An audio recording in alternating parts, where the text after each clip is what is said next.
Sebuah manuver menarik akan dilakukan Barcelona di tahun 2025 nanti. El Blaugrana dilaporkan akan mencoba membajak Alejandro Garnacho dari Manchester United.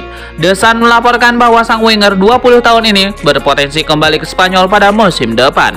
Barcelona dilaporkan berminat untuk menggunakan jasanya. Menurut laporan tersebut, Barcelona membidik Garnacho sebagai pengganti Nico Williams. Itulah mengapa Hansi Flick mencari opsi pengganti untuk timnya, dan Garnacho dinilai bakal jadi tambahan yang bagus untuk Barcelona. Menurut laporan yang sama, Barcelona tidak sekedar berwacana untuk merekrut Garnacho dari MU. Mereka dikabarkan sudah menyiapkan tawaran yang cukup besar untuk sang winger. Mereka akan menawari MU uang sekitar 50 juta euro untuk sang winger. Barcelona berharap manajemen MU menerima tawaran mereka itu dan melepaskannya di tahun depan. Namun laporan di Inggris menyebutkan bahwa Barcelona bakal gigit jari dalam perburuan Garnacho. Manchester United sama sekali tidak berencana melepaskan sang winger, dan Garnacho masih terikat kontrak jangka panjang di Old Trafford, jadi mereka tidak perlu buru-buru untuk menjual sang winger ke klub lain.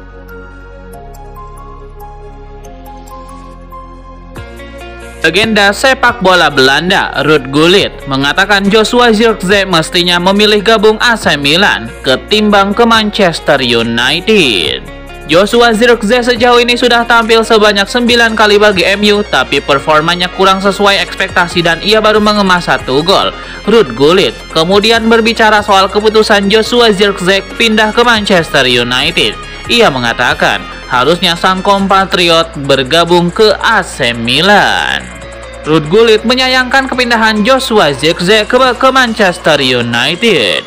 Namun, ia tetap berharap pemain berusia 23 tahun itu bisa membalikan situasi di tengah carut-marutnya klub tersebut.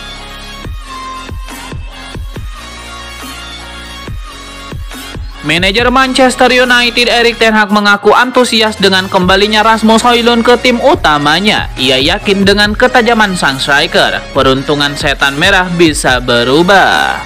Erik ten Hag menyebut bahwa Højlund punya peran yang krusial untuk kesuksesan Manchester United. Jadi ia berharap sang striker tetap fit dan terus menjadi pembeda untuk timnya. Saya sangat senang ia bisa kembali memperkuat tim kami, karena sudah 2 bulan kami tidak bisa memainkannya akibat cedera. Semoga ia bisa terus fit dan juga meningkatkan performanya. Ia harus menjaga kondisi tubuhnya tetap fit agar ia bisa membantu kami di sisa musim ini. Lebih lanjut, Erik ten Hag juga mengomentari tren negatif yang sedang dialami timnya. Ia yakin bahwa timnya akan bangkit dari keterpurukan dan menunjukkan performa yang lebih baik lagi.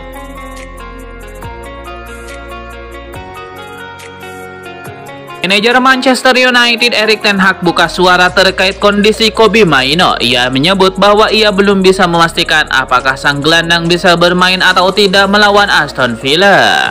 Menurut kabar yang beredar di Inggris, Erik ten Hag punya alasan mengapa ia tidak memasukkan Kobbie Mainoo dalam skuad yang bertanding melawan FC Porto. Kondisi sang gelandang sebenarnya sudah fit dari cedera. Namun Erik ten Hag menilai terlalu beresiko memainkan sang gelandang yang belum sepenuhnya pulih dari cedera. Itulah mengapa Erik ten Hag lebih memilih memasukkan Toby Collier dan Dan Gore di bangku cadangannya ketimbang Kobbie Mainoo. Dalam konferensi persnya baru-baru ini, Erik ten Hag dimintai informasi terkait ketersediaan Mainoo untuk melawan Aston Villa. Ia menyebut bahwa sang gelandang masih dipantau dan belum tentu bisa dimainkan saat mereka bertandang ke Villa Park.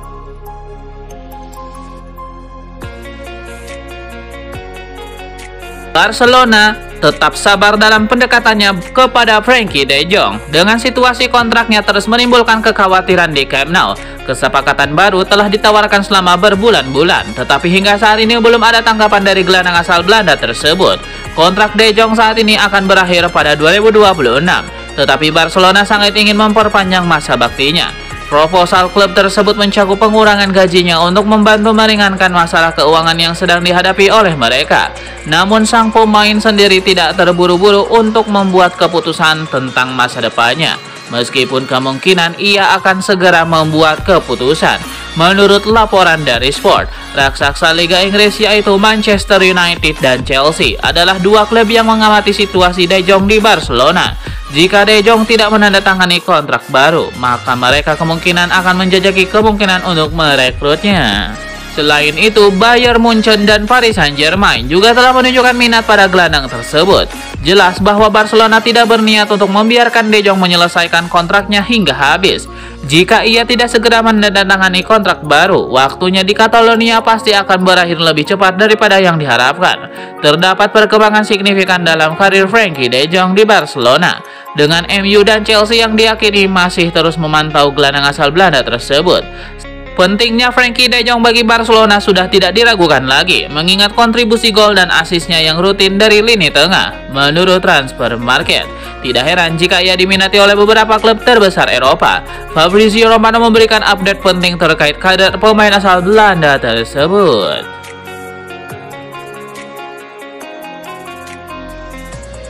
Sebuah saran diberikan Owen Hargreaves kepada Erik ten Hag. Ia ingin sang manajer mencadangkan Matthijs de Ligt saat laga melawan Aston Villa versus Manchester United. Owen Hargreaves menilai ada beberapa hal yang bisa dilakukan Erik ten Hag agar menang di Midlands nanti. Salah satunya adalah mencadangkan Matthijs de Ligt di laga nanti.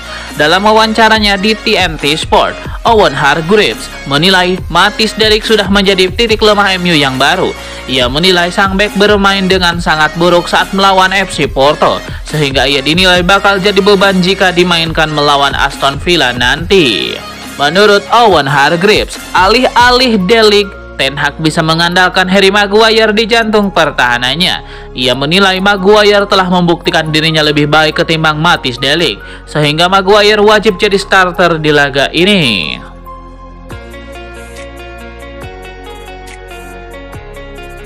Tekanan untuk Erik ten Hag dalam mempertahankan pekerjaannya semakin berat. Sir Jim Ratcliffe selaku co-owner Manchester United, Sir Jim Ratcliffe dilaporkan akan menonton langsung pertandingan Aston Villa versus Manchester United di akhir pekan ini. Menurut laporan Manchester Evening News, Sir Jim Ratcliffe sudah mengkonfirmasi akan datang ke pertandingan Aston Villa versus MU. Co-owner Manchester United itu akan menonton langsung pertandingan tersebut. Ia sudah mengosongkan jadwalnya untuk bertandang ke Midlands pada akhir pekan nanti. Sang pemilik dikabarkan ingin mendukung langsung perjuangan MU untuk mengakhiri tren negatif mereka belakangan ini. Namun menurut laporan yang sama, Sir Jim Ratcliffe akan menjadikan laga ini untuk mengevaluasi kinerja Erik ten Hag. Ia ingin melihat apakah sang manajer mampu membalikan situasi buruk yang sedang terjadi atau tidak. Ia akan melihat langsung tersebut dalam pertandingan tersebut. Jika MU kalah di laga ini, apalagi kalah dengan cara yang memalukan, Erik ten Hag kemungkinan besar akan dipecat dari pekerjaannya di pekan depan.